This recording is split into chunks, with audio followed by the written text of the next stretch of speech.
Dari segi kesan kepada mangsa sebenarnya, it can be very big, menjadi sangat kritikal.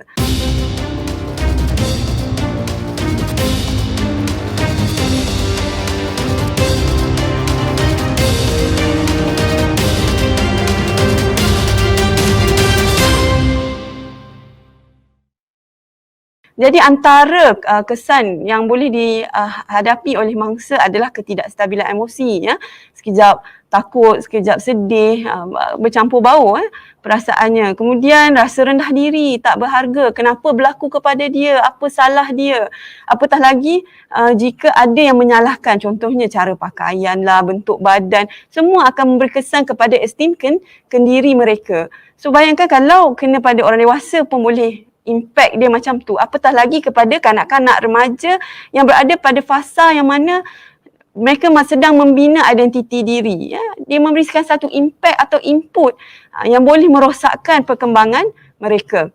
Seterusnya, apabila berlaku begini, bayangkan dapat ugutan rogol macam tu kan, tentu dia dirasa ada kebimbangan, tak pergi sekolah, rasa tak selamat, ataupun dia rasa malu sebab berlaku kejadian yang pada pandangan masyarakat adalah sesuatu yang mengaibkan, maka dia akan menyebabkan mangsa tu menyendiri, memilih untuk disconnect ataupun tidak terlibat secara sosial dengan orang lain, tinggal sendiri, mengasingkan diri, yang mana benda ni akan membawa kepada masalah depresi.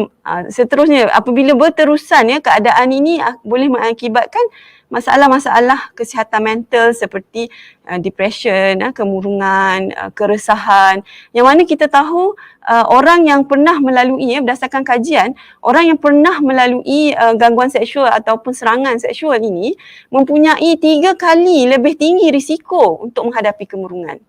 Dan kita tahu apabila datang masalah kesihatan mental seperti ini, dia membawa lagi simptom-simptom lain, implikasi-implikasi lain yang lebih membimbangkan. Contohnya yang paling kita takuti adalah apabila ia membawa kepada rasa keinginan untuk membunuh diri. Jadi kita sangat bimbang.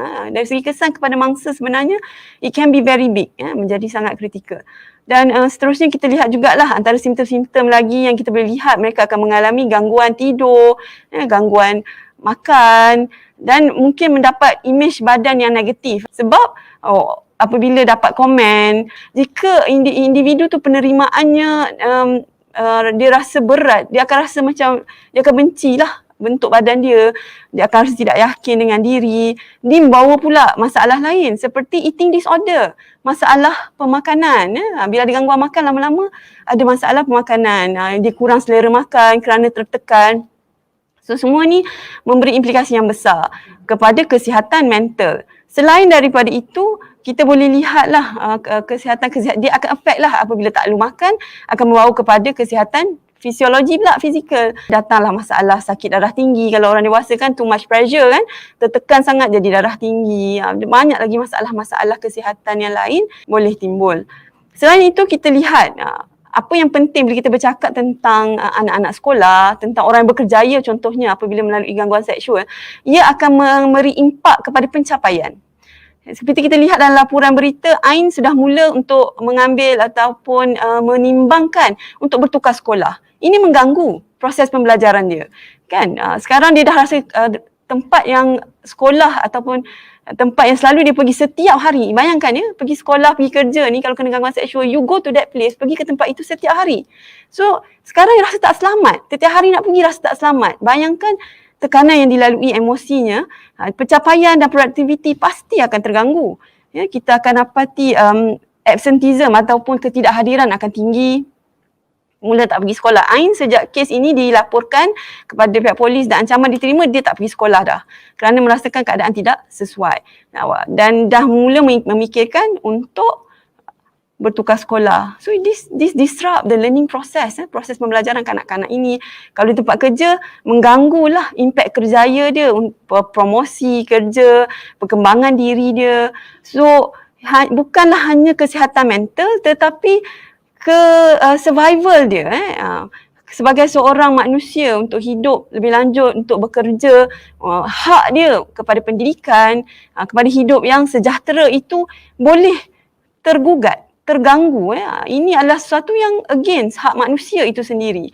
Jadi isu gangguan seksual ini sebenarnya adalah sangat sangat kritikal. Sebenarnya perlulah kita ingat, kita perlu tingkatkan empati kita kepada mangsa, kerana gangguan seksual ini boleh berlaku kepada semua orang. Tidak kira umur, tidak kira bangsa, tidak kira jantina. Walaupun berdasarkan statistik memang majoriti 70% gangguan seksual ini dialami oleh golongan wanita. So dekat situlah isu gender disequality, ketidaksamarataan gender. Kita tengok stereotyping, budaya stereotyping. So dia boleh berlaku kepada sesiapa sahaja. Jika ia satu perkara yang tidak diambil berat dan membarah di dalam masyarakat, kita semua kita terdedah kepada bahaya gangguan seksual ini dan mempunyai risiko untuk berhadapan dengan tekanan-tekanan yang dibincangkan, isu-isu masalah psikologikal yang saya sebutkan tadi. Media Wanita Ikram.